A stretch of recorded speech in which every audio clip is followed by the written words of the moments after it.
So hello everyone, welcome to Exam Mail YouTube channel, and in this video I am here with you a new chapter related to class 11th, and this chapter is a portrait of a lady. The portrait of a lady written by Khushwant Singh.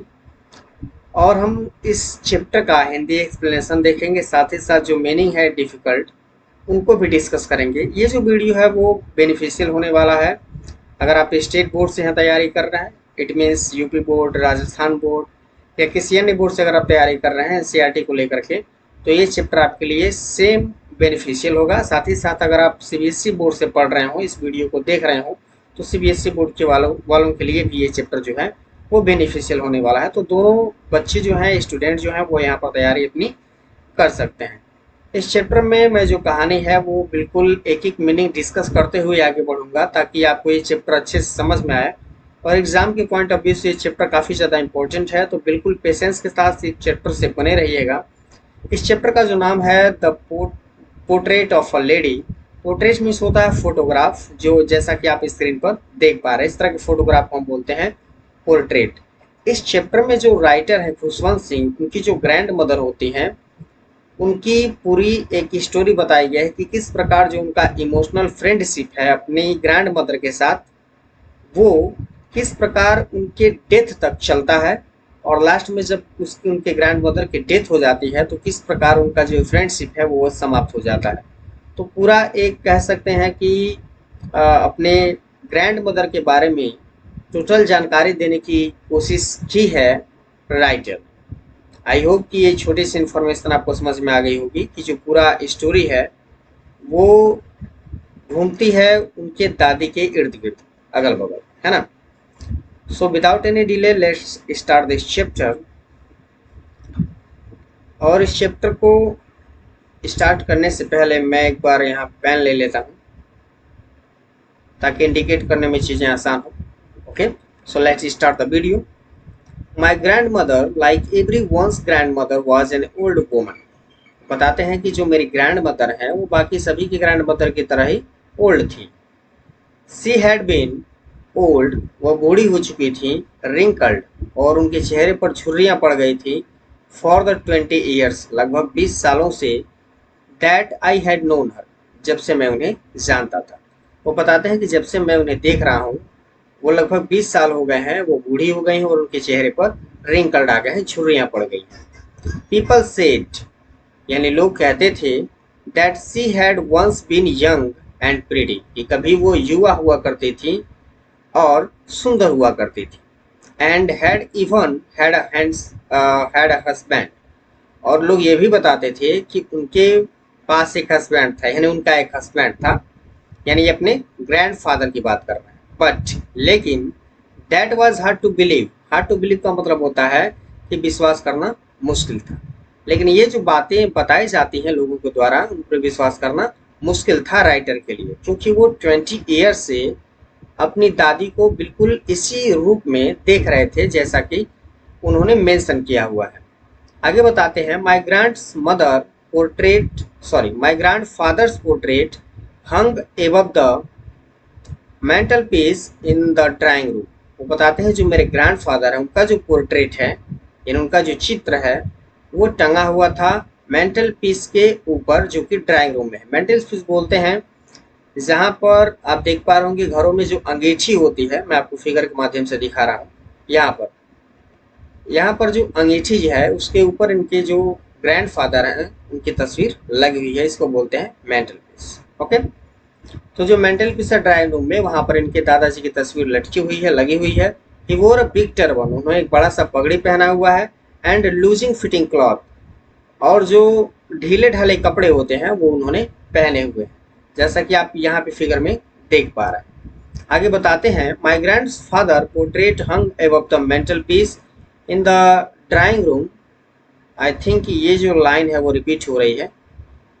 Drawing room he wore a big turban and loose fitting cloth, यानी वही चीज़ है कि वो एक turban, एक पगड़ी पहने हुए हैं और ढीला ढाला कपड़ा पहना हुआ है।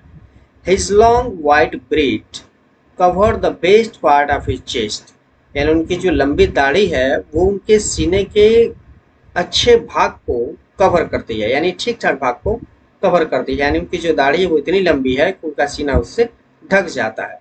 And he looked at least 100 years old, और वो ऐसा लगता है कि लगभग वो 100 वर्षों के। He did not look the sort of a person who would have a wife और चिल्ड्रेन। आगे राइटर बताते हैं कि जो उनके दादाजी हैं वो ऐसे व्यक्तियों में नहीं दिखते हैं, ऐसे व्यक्तियों में काउंट नहीं होते हैं जिनके कभी भी वाइफ और बच्चे रहे, है ना। He looked as if he could only have lots and lots of grandchildren, मतलब ऐसा लगता है उन्हें देख करके कि जैसे उनको कई ज़्यादा जो उनके पोते पोती है ना, ग्रैंड चिल्ड्रेन होंगे। As for my grandmother being young and pretty the thought was almost revolting. जैसा कि बताया गया है कि उनकी जो ग्रैंड मदर थी वो कभी युवा थी और सुंदर थी, ये जो थॉट है, ये जो विचार है, ये जो सोच है, वो थोड़ी सी अजीब है ना, यूनिक है, यानी विश्वास करने में इसका कठिन है। आगे देखते हैं। She often told us of the games she used to play as a child. आगे बताते हैं कि उनकी जो ग्रैंड मदर है वो उन खेलों के बारे में बताया करती हैं जो वो बचपन में एक चाइल्ड के रूप में खेला करती थी। That seemed quite absurd and undignified. जो ये गेम बताती थी वो गेम ऐसा लगता था जो बिल्कुल बेतुका है, बेढंगा है, अतार्किक है, और साथ ही साथ अनडिग्निफाइड है, यानी डिसरिस्पेक्टफुल है, डिस्ग्रेसफुल है ना, ऑन हर पार्ट, उनकी ओर से। And we treated it like the fable of the prophets she used to tell us. और हम जो वो कहानियाँ बताती थी अपने खेलों के बारे में, हम उन्हें ऐसा मानते थे जैसे बस वो केवल कहानियाँ हैं उन प्रोफेट के बारे में, उन पैगंबरों के बारे में, उन संतों के बारे में जो वो हमें अक्सर सुनाया करती थी। यानी उनकी दादी जब ये बताते थी कि बचपन में कौन सा गेम वो खेला करती थी, तो वो गेम जो है इनके लिए बहुत ज़्यादा अतार्किक लगते थे, मतलब कह सकते हैं मजाकिया लगते थे। और साथ ही साथ उनको ऐसा मालूम होता था कि जैसे उनकी दादी संतों की या पैगंबर्स की कहानियाँ सुनाती थी, वो उन कहानियों के जैसे थे जिस पर विश्वास करना डिफिकल्ट था, कठिन था। She had always been short and fat and slightly bent. यहाँ जो राइटर हैं वो डिस्कस करते हैं उनके फिजिकल अपीयरेंस को। तो बताते हैं कि उनकी जो ग्रैंड मदर थी, she had always been short, वो हमेशा से ही छोटी थी, एंड फैट, थोड़ी सी मोटी थी, एंड स्लाइटली बेंट, और थोड़ा सा झुकी हुई थी, जैसा कि आप फिगर में देख पा रहे हैं। हर face was a criss cross. Criss cross मतलब होता है टाइप का पैटर्न। उनके चेहरे पर एक टाइप का पैटर्न बन गया था, ऑफ रिंकल्स, झुर्रियों का, running from everywhere to everywhere, जो जहां तहां उनके चेहरे पर फैला हुआ था। यानी उनके चेहरे पर एक क्रिस क्रॉस जो है वो पैटर्न हो गया था। ओके, आई होप ये चीज़ें क्लियर हो रही होंगी। जो भी मीनिंग डिफिकल्ट है उनको मैंने नीचे डिस्कस कर दिया है। अब अच्छे से अगर वीडियो ध्यान से देखेंगे तो वो मीनिंग भी आप समझ पाएंगे। आगे डिस्कस करते हैं। No, we were certain she had always been as we had known her. यानी वो बताते हैं कि हम बिल्कुल श्योर हैं, सर्टेन मीन्स होता है श्योर, बिल्कुल निश्चित हैं कि वो बिल्कुल वैसे दिखती थी जैसा कि हम उन्हें जानते थे, वैसे ही वो रही थी। ओल्ड, और बताते हैं वो कैसी थी, तो ओल्ड थी, सो टेरिबली ओल्ड, यानी बहुत ही अधिक ओल्ड थी। That she could not have grown older, और वो इससे ज़्यादा बूढ़ी अब नहीं हो सकती थी।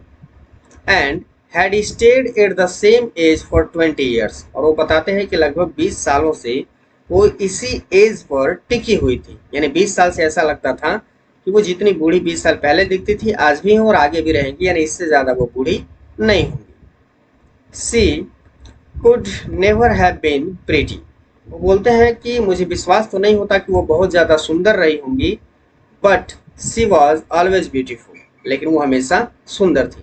यहाँ जो प्रीटी वर्ड है, ये प्रीटी वर्ड शो करता है फिजिकल अपीयरेंस को, यानी शारीरिक बनावट और शारीरिक सुंदरता को।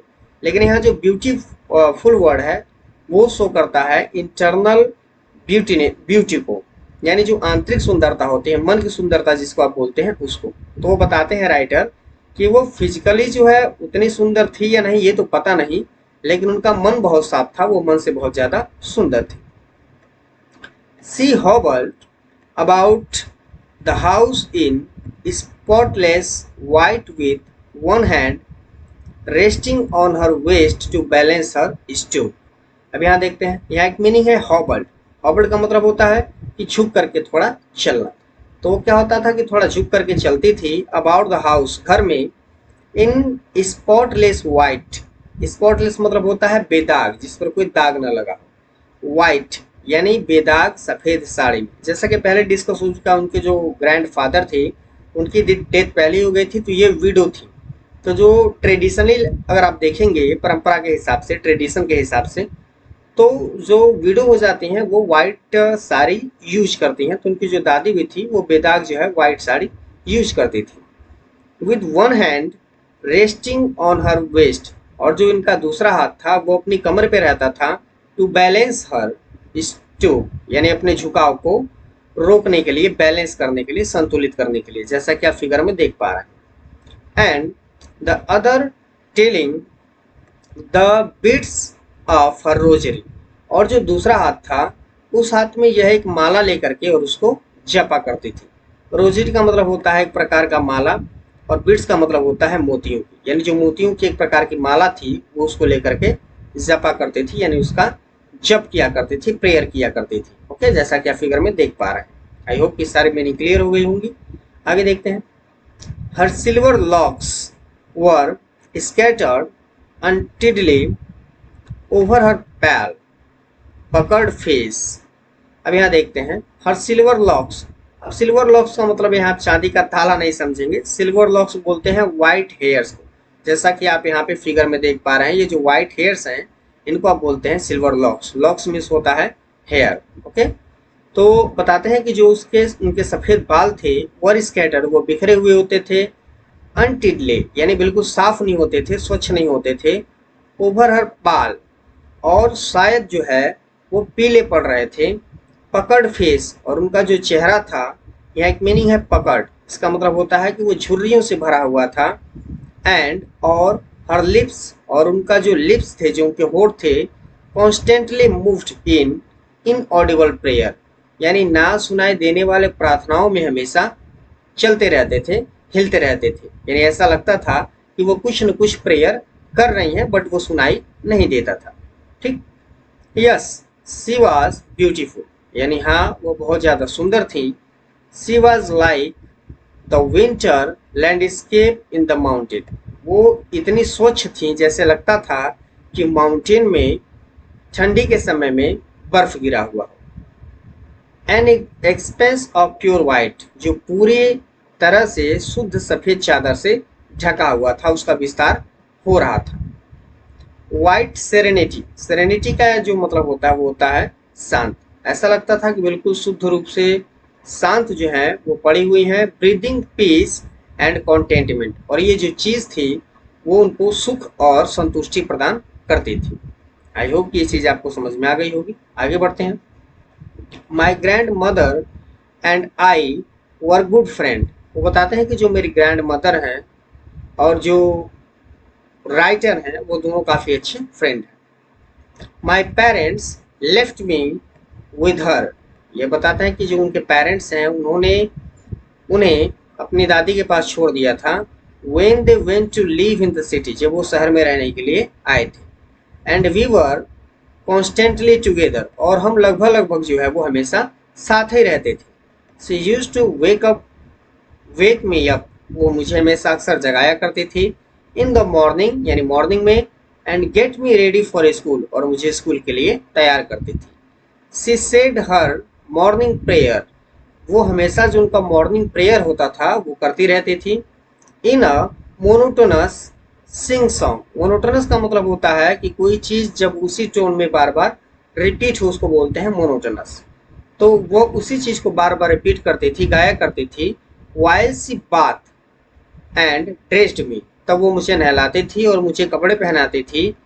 इन द होप, इस उम्मीद में, दैट कि I would listen and get to know it by heart, कि मैं उनका जो प्रेयर है वो उसको अच्छे से सुनता रहूँगा और साथ ही साथ इसे आत्मसात करने की कोशिश करूँगा, यानी इसे सीखने की कोशिश करूंगा, अपने जीवन में उतारने की कोशिश करूंगा। ठीक, आगे देखते हैं।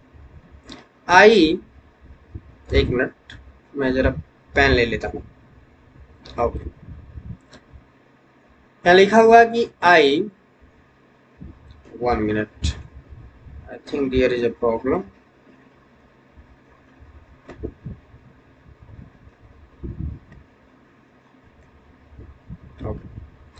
आई listen because I loved her voice. वो बोलते हैं कि मैं उनका जो प्रेयर है वो सुना करता था क्योंकि मुझे उनकी आवाज़ पसंद थी। बट लेकिन never bother to learn him, लेकिन फिर भी मैंने कभी ये कोशिश नहीं की कि मैं उनको सीखूं। Okay, then she would fetch my wooden slate, और तब वो जो है मेरा वुडन स्लेट जो है, लकड़ी का स्लेट, वो लाती थी। फेच का मीन्स होता है ब्रिंग, लाना।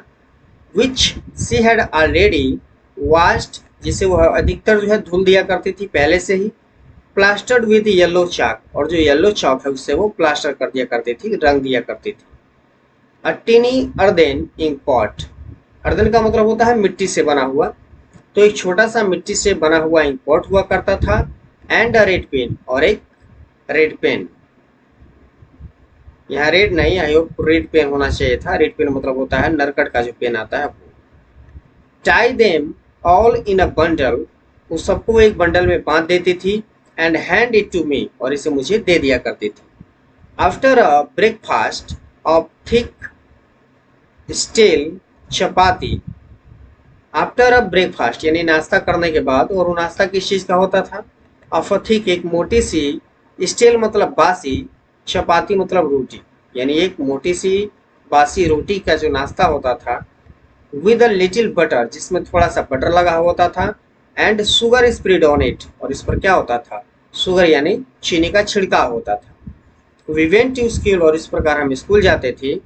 सी कैरिड सेवरल स्टेल चपातीज, और वो कुछ जो है, जो बासी चपातियाँ होती थी उनको साथ ले लेती थी।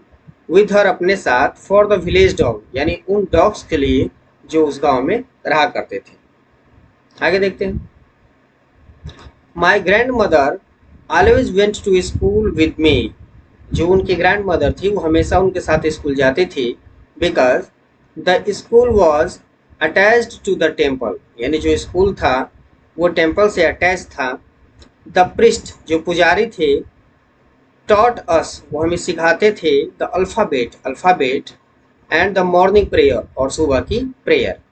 While the children sat in rows, और कह रहा जो बच्चे थे वो लाइन से बैठे रहते थे। On either side of the baramda, यानी बरामदे के दूसरी ओर। सिंगिंग द अल्फ़ाबेट, अल्फ़ाबेट को रटते थे, गाते थे। और the prayer in a chorus, और एक साथ एक आवाज़ में वो प्रेयर भी गाते थे। My grand mother said in side reading the scripture, वो बताते हैं कि जो उनकी ग्रैंड मदर थी वो टेम्पल में अंदर बैठ जाया करती थी और स्क्रिप्चर पढ़ा करती थी, यानी पवित्र किताबें, या कह सकते हैं रिलीजियस बुक, धार्मिक किताबें पढ़ा करती थी। When we had both finished, जब हम दोनों लोग अपना काम खत्म कर लेते थे, we would walk back together, तो हम लोग साथ साथ वापस आ जाते थे। This time the village dogs would meet us, और कह रहा कि इस समय रास्ते में हमें जो गांव के डॉग्स हैं वो मिलते थे। At the temple door, temple के दरवाजे पर। They followed us to our home, वो हमारे घर तक हमें फॉलो करते थे, पीछा करते थे। ग्रोलिंग मतलब चिल्लाते हुए, आवाज़ करते हुए। And fighting with each other, एक दूसरे से लड़ते हुए। फॉर द चपाती, उस चपाती के लिए। विथ थ्री टू डेम, जो हम उनके लिए फेंक दिया करते थे, दे दिया करते थे। ठीक, आगे देखते हैं। When my parents were comfortably settled in the city, कह रहा है कि जब हमारे जो पेरेंट हैं वो पूरी तरह से सिटी में सेटल हो गए। दे सेंट फॉर अस, तो उन्होंने हमें बुलावा भेजा। That was a turning point in our friendship, और कह रहा है कि इस प्रकार जो उनकी ग्रैंड मदर से जो दोस्ती थी उसमें यह एक टर्निंग पॉइंट था। Although we share the same room, मतलब भले ही हमने एक ही रूम शेयर किया हुआ था, यानी दोनों हम लोग एक ही रूम में रहते थे। My grandmother no longer come to school with me, और जो मेरी दादी थी वो अब जो है मेरे साथ स्कूल नहीं जाती थी। I used to go an English school, यानी मैं एक इंग्लिश स्कूल में जाता था। इन अ मोटर बस, एक मोटर बस में। There were no dogs in the streets, और वहाँ गलियों में कोई डॉग्स नहीं हुआ करते थे। And she took to feeding sparrow in the courtyard of our city house. और बताते हैं कि जो घर था हमारा सिटी में, उसके आंगन में जो गौरैया चिड़िया थी वो आती थी, और जो उनकी ग्रैंड मदर थी वो उनको फीड करती थी। फीड का मतलब होता है दाना डालना, भोजन कराना, भोजन खिलाना। ठीक है, आगे देखते हैं। As the years rolled by, यानी जैसे जैसे समय बीता, we saw less of each other, हम एक दूसरे को बहुत कम देख पाते थे। फॉर सम टाइम, यानी कभी कभी, she continued to wake me up and get me ready for school. कभी कभी ऐसा होता था कि वो मुझे जगाते थी और स्कूल के लिए तैयार किया करती थी। When I came back she would ask me what the teacher had taught me. जब मैं वापस आता था स्कूल से तो वो मुझसे अक्सर पूछा करती थी कि टीचर ने आज क्या सिखाया है। I would tell her English word, यानी मैं उन्हें इंग्लिश वर्ड बताता था जो मुझे सिखाया गया था। एंड लिटिल थिंग्स, और छोटी छोटी चीज़ें, ऑफ वेस्टर्न साइंस, यानी पश्चिमी विज्ञान की, वेस्टर्न साइंस की। एंड लर्निंग, और उनके नॉलेज की। द लॉ ऑफ ग्रेविटी, यानी ग्रेविटी का जो लॉ है, गुरुत्वाकर्षण का जो नियम है उसके बारे में। आर्किमिडीज प्रिंसिपल, आर्किमिडीज का जो सिद्धांत है उसके बारे में। द वर्ल्ड बीइंग राउंड, और जो दुनिया है वो गोल है, इस चीज़ के बारे में वो स्कूल में सीखता था, और यही चीज़ अपने ग्रैंड मदर को वो क्या करते थे, राइटर बताते थे। आगे देखते हैं। दिस मेड हर अनहैप्पी, और ये जो बातें उन्हें बताते थे राइटर, इस चीज़ से उनकी ग्रैंड मदर को कोई खुशी नहीं होती थी, वो अनहैप्पी हो जाती थी। She could not help me with my lessons, वो जो चैप्टर में पढ़ा करता था उसमें मेरी जो ग्रैंड मदर थी वो मदद भी नहीं कर पाती थी, हेल्प नहीं कर पाती थी। She did not believe in the things they taught at English school, यानी वो उन चीज़ों में विश्वास नहीं करते थी जो इंग्लिश स्कूल में पढ़ाए जाते थे, सिखाए जाते थे। एंड वाज डिस्ट्रेस्ड, और बहुत परेशान रहती थी, या कह सकते हैं निराश रहती थी। That there was no teaching about God, कि वहाँ भगवान के विषय में नॉलेज देने की कोई चर्चा नहीं हो रही, यानी भगवान के विषय में कोई नॉलेज नहीं दिया जा रहा था। एंड द स्क्रिप्चर, और साथ ही साथ जो स्क्रिप्चर थे, जो धार्मिक किताबें थी, उनके बारे में भी राइटर को कुछ सिखाया नहीं जाता था। इस बात से जो उनकी ग्रैंड मदर है वो काफ़ी ज़्यादा डिस्टर्ब रहती थी। वन डे, यानी एक दिन, I announce that we were being given music lessons, यानी एक दिन जो राइटर है वो बताते हैं, अनाउंस का मतलब होता है बताना। एक दिन जो राइटर है वो बताते हैं अपनी दादी को कि हमें क्लास में जो है वो म्यूजिक लेसन भी सिखाए जा रहे हैं। सी वॉज वेरी डिस्टर्ब, वो बहुत ज़्यादा परेशान हो गई।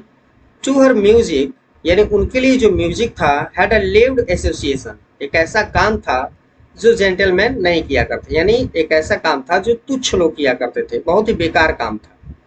उनके हिसाब से म्यूजिक बहुत ही बेकार काम था, बिल्कुल यूजलेस थिंग थी। It was the monopoly of harlots and beggars and not meant for gentlefolk. वो बताते थे कि ये जो चीज़ थी, यानी जो म्यूजिक सीखना था, द मोनोपोली, वो अधिकार है, ऑफ हॉटल्स एंड बेगर, बिल्कुल भिखारियों का, यानी भिखारियों का या भीख मांगने वाले लोगों का काम है। And not mint for gentle folk, और जो सज्जन लोग हैं, जो बड़े लोग हैं, उनके लिए इस बात का कोई मतलब नहीं होता। She said nothing but her silence meant disapproval, यानी वो ऐसे खुल के तो कुछ नहीं बोलती थी, लेकिन जो उनका साइलेंस था, जो उनकी चुप्पी थी, वो बताती थी कि वो असहमत है इस चीज़ से। डिसअप्रूवल है उनका, यानी असहमति है।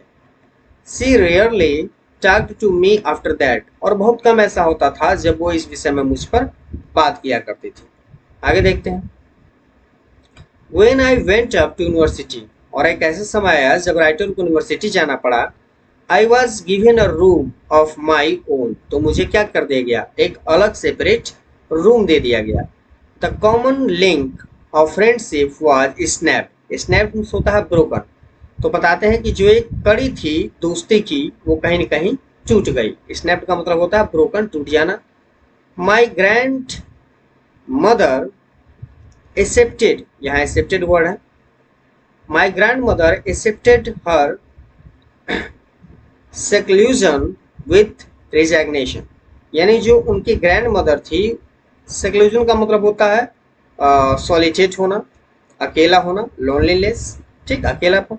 तो उनकी जो ग्रैंड मदर थी उनको ये जो अकेलापन था वो पसंद आ गया था, या कह सकते हैं उसको एक्सेप्ट कर चुकी थी, और किसी भी प्रकार का जो है वो चीज़ों को ज़्यादा इम्पोर्टेंस नहीं देती थी। और यहाँ जो वर्ड है रिजिग्नेशन, इसका मतलब होता है कि एक ऐसी स्थिति में आ जाना जहाँ चीज़ों को बदला न जा सके, यानी संतोष करने की स्थिति।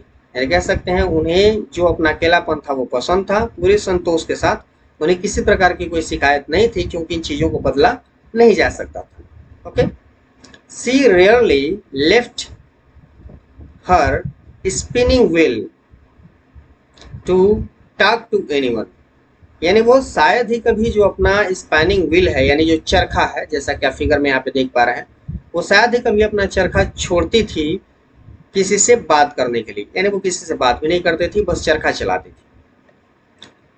फ्रॉम सनराइज टू सनसेट, कह रहा है कि सूरज के उगने से लेकर सूरज के डूबने तक, she sat by her wheel spinning, यानी वो अपने व्हील स्पिन पर जो है बैठी रहती थी, चरखे पर, एंड रिसाइटिंग प्रेयर, और अपने प्रेयर को जो है वो दोहराते रहते। रिसाइटिंग का मतलब होता है रिपीट करना। Only in the afternoon she relaxed for a while, और कह रहा है कि बस केवल दोपहर का समय कैसा था जब वो थोड़ा सा रिलैक्स करते थे, आराम करते थी, और साथ ही साथ टू फीड द स्पैरो, और जो स्पैरो होती थी, गौरैया एक प्रकार की चिड़िया होती है, जैसे कि आप फिगर में देख पा रहे हैं, इस स्पैरो को दाना खिलाने के लिए, फीड कराने के लिए वो बस कुछ समय के लिए दोपहर में आराम किया करती थी। आगे देखते हैं। While she sat in the veranda breaking the beads into little bits, और वो कह रहा है कि वो अपने बरामदे में बैठ जाती थी और उनकी जो मोतियों की माला है उसे छोटे छोटे भाग में तोड़ती थी। तोड़ने का मतलब है अलग नहीं करना, तोड़ने का मतलब है कि उस चीज को काउंट करती थी। 100 of little birds collected round her, creating a veritable bedlam of chirpings, कह रहा है कि लगभग 100 यानी सैकड़ों जो चिड़ियाएं थी, गौरैया थी, वो उनके आसपास कलेक्ट हो जाती थी, और एक प्रकार की जो साउंड है, यानी चिरपिंग करने की जो आवाज़ है, चिरपिंग मतलब होता है चहचहाना, और अपना चहचहाना वो जारी रखती थी, एक प्रकार का अजीब साउंड क्रिएट करती थी। Some came and perched on her legs, कह रहा है कि कुछ आती थी, मतलब कुछ चिड़िया आती थी, एंड पर्च्ड, और वो बैठ जाया करती थी, ऑन हर लेग्स, उनके पैरों पर। अदर्स, और जो बाकी चिड़ियाएं होती थी, ऑन हर शोल्डर्स, उनके कंधों पर। Some even sat on her head, और कुछ चिड़ियां ऐसी भी होती थी जो उनके हेड पर बैठ जाती थी। She smiled but never shooed them away, वो हमेशा मुस्कुराती थी लेकिन कभी भी उनको भगाती नहीं थी। Okay, it used to be the happiest half hour of the day for her, यानी ऐसा लगता था कि ये जो आधे घंटे का समय है वो उनके लिए पूरे दिन का सबसे हैप्पीएस्ट मोमेंट था, हैप्पीएस्ट टाइम था। ओके, यानी उस समय वो सबसे ज़्यादा खुश रहा करती थी।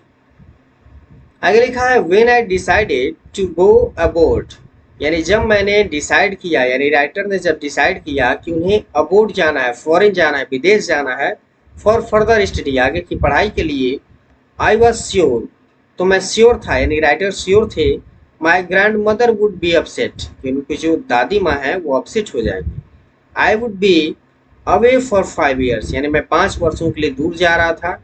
And at her age one could never tell, और कभी भी इस अवस्था में वन कुड नेवर टेल, यानी वो कभी भी इस चीज़ को बताने वाली नहीं थी कि उन्हें क्या तकलीफ है। बट, लेकिन माई ग्रैंड मदर कुड, लेकिन उनकी जो ग्रैंड मदर हैं उन्होंने इस चीज़ को बताया। She was not even sentimental, वह केवल इमोशनल नहीं हुई, मतलब वह केवल इमोशनल ही नहीं हुई, यानी उनके चेहरे पर वो इमोशन के भाव दिखे, और साथ ही साथ क्या हुआ, she came to leave me at railway station, वो उसे उन्हें छोड़ने के लिए रेलवे स्टेशन पर भी गई। बट डिड नॉट टॉक, लेकिन बहुत ज़्यादा बात नहीं की, और शो एनी इमोशन, और किसी भी प्रकार का इमोशन वो उस समय शो नहीं की, दिखाई नहीं। हर लिप्स मूव्ड इन प्रेयर, और जैसा हमेशा की तरह उनके जो लिप्स थे वो मूव कर रहे थे, हिल रहे थे प्रेयर में। Her mind was lost in prayer, और उनका जो पूरा दिमाग था वो प्रेयर में खोया हुआ था। ओके, आगे देखते हैं। Her fingers were busy telling the beads of her rosary, और उनके जो फिंगर्स थे वो जो रोजरी थी, जो माला थी मोतियों की, उनको काउंट करने में लगे हुए थे, यानी वो माला फेर रही थी। Silently she kissed my forehead, और धीरे से उन्होंने क्या किया, मेरे जो ललाट है, फोरहेड है, उसको उन्होंने किस किया। एंड वेन आई लेफ्ट, और जब मैं वहां से निकला, आई चेरिस्ड, चेरिस्ड का मतलब होता है कि किसी चीज को, किसी मेमोरी को अपने माइंड में रखना। तो मैंने उस चीज को अपने माइंड में रखा। द मोस्ट इम्प्रिंट, यानी उस गीले छाप को, एज परहैप्स, क्योंकि शायद, the last sign of physical contact between us, यानी शायद ये जो टच था वो एक आखिरी टच हो सकता था मेरे और मेरी दादी के बीच में। Okay, but that was not so, लेकिन ऐसा नहीं था। आफ्टर 5 years, यानी 5 साल बाद, आई केम बैक होम, मैं घर वापस आया। Was met by her at station, और मैं उन्हें स्टेशन पर मिला। She did not look a day older, यानी ऐसा लगता था कि वो एक दिन भी और बूढ़ी नहीं हुई है, यानी जैसी वो पहले थी 5 साल पहले, वैसी आज भी दिख रही थी। She still had no time for words, यानी उनके पास कुछ कहने के लिए शब्द नहीं था। And while she clapped me in her arms, और जैसे ही उन्होंने मेरा हाथ अपने हाथ में जोर से पकड़ा, I could hear her reciting in prayer, मैं सुन पा रहा था कि वो अभी भी प्रेयर को रिपीट कर रही थी। Even on the first day, यानी बिल्कुल पहले दिन ही ऑफ माई अराइवल, जब मैं आया था, her happiest moment were with her sparrow, यानी फिर भी उनका जो हैप्पीएस्ट मोमेंट था, जो सबसे खुश रहने वाला समय था, वो अभी भी उन स्पैरो के साथ था, गौरैया के साथ था। हुम सी फेड लॉन्गर, जिन्हें वो काफी समय से दाना डाल रही थी। एंड विद फ्रिवोलस रिब्यूक, और कभी कभी थोड़ी सी नाराजगी के साथ, यानी नटखट सी नाराजगी के साथ उन्हें वो डांट दिया करती थी। फ्रिवोलस का मतलब होता है सेंसलेस, बहुत ज्यादा सीरियस नहीं, बहुत ज्यादा गंभीर नहीं, यानी मजाक में वो उनको डांट दिया करती थी। ओके, आगे देखते हैं। In the evening a change came over हर, यानी वो कह रहे हैं राइटर कि शाम जब हुआ तो एक छोटा सा चेंज, छोटा सा परिवर्तन देखने को मिला। सी डिडंट प्रे, यानी उन्होंने प्रे नहीं किया, प्रार्थना नहीं किया, जबकि ऐसा कभी नहीं होता था। She collected the women of the neighbourhood, उन्होंने पड़ोस से कुछ महिलाओं को कलेक्ट किया, बुलाया। गॉट एन ओल्ड ड्रम, एक पुराना सा ढोल लिया। एंड स्टार्टेड टू सिंग, और गाना शुरू कर दिया।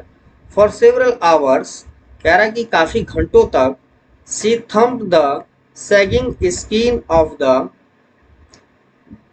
dilapidated drum and sang of the home coming of warriors, यानी कह रहा है फॉर सेवरल आवर्स, काफी घंटों तक, she thumped the sagging skin, वह उस ढीले ढाले स्किन को पीटती रही। ऑफ द डिलापिडेटेड, डिलापिडेटेड का मतलब होता है जो बिल्कुल पुराना हो गया हो, लगभग टूटा हुआ हो। तो उस टूटे हुए ड्रम को वो काफी देर तक पीटती रही। एंड सैंग, और गीत गाती रही, of the home coming of warrior, यानी एक ऐसे वॉरियर के बारे में जो अपने घर लौटा हो, एक ऐसे योद्धा के बारे में जो अपने घर लौट आया हो। We had to persuade her to stop to avoid overstraining, यानी वी हैड टू परसुएड, यानी हमें रोकना पड़ा। परसुएड का मतलब होता है आश्वस्त करना पड़ा, रोकना पड़ा, हमें रोकना पड़ा। To stop avoid overstraining, यानी इस बहुत ज़्यादा खींचा तानी के लिए, यानी जो एक बहुत ज़्यादा शोर हो रहा था, जो बहुत ज़्यादा एक वॉइस हो रहा था, आवाज़ हो रहा था, जो वो लगातार ढोल बजा रही थी, तो इस चीज़ को हमें क्या करना पड़ा, रोकना पड़ा। That was the first time since I had known her that she did not pray, यानी ऐसा वो पहला समय था जहाँ तक मैंने जाना था कि उन्होंने प्रेयर नहीं किया था, यानी उनके समझ के हिसाब से एक पहला ऐसा टाइम था जब उन्होंने प्रेयर नहीं किया होता। आगे देखते हैं। द नेक्स्ट मॉर्निंग, यानी अगली सुबह, शी वाज टेकन इल, वह बीमार हो गई। It was a mild fever, यह बिल्कुल हल्का सा बुखार था। And the doctor told us, और डॉक्टर ने हमसे कहा, दैट इट वुड गो, और ये जल्दी ही ठीक हो जाएंगे, बुखार जल्दी ही चला जाएगा। But my grand mother thought differently, लेकिन जो मेरी ग्रैंड मदर थी वो इससे कुछ अलग सोच रही थी। सी टोल्ड अस दैट, उन्होंने हमें बताया, हर एंड वॉज नियर, कि उनका जो मृत्यु है वो नज़दीक है। सी सेड दैट, उन्होंने कहा कि since only a few hours before, यानी बस कुछ ही समय पहले की बात है, कुछ ही घंटों पहले की बात है, the close of the last chapter of her life, यानी उनकी जिंदगी का जो आखिरी चैप्टर था वो क्लोज होने वाला था। She had omitted to pray, omitted का मतलब होता है डिसअपियर कर देना, गायब कर देना, छोड़ देना, यानी वो जो है वो प्रेयर करना छोड़ चुकी थी। She was not going to waste any more time talking to us, और इस विषय में वो बात करके अपना समय बर्बाद नहीं करना चाहती थी। आगे देखते हैं। वी प्रोटेस्टेड, यानी हमने इस चीज का विरोध किया, मतलब इस बात का विरोध किया जब उन्होंने कहा कि मेरा जो समय है वो नजदीक आ गया है, तो घर वालों ने इस बात का विरोध किया, उनको समझाया। But she ignored our protest, लेकिन उन्होंने इस प्रोटेस्ट को इग्नोर कर दिया, अनदेखा कर दिया, ये उनकी बात को मानना जरूरी नहीं समझा।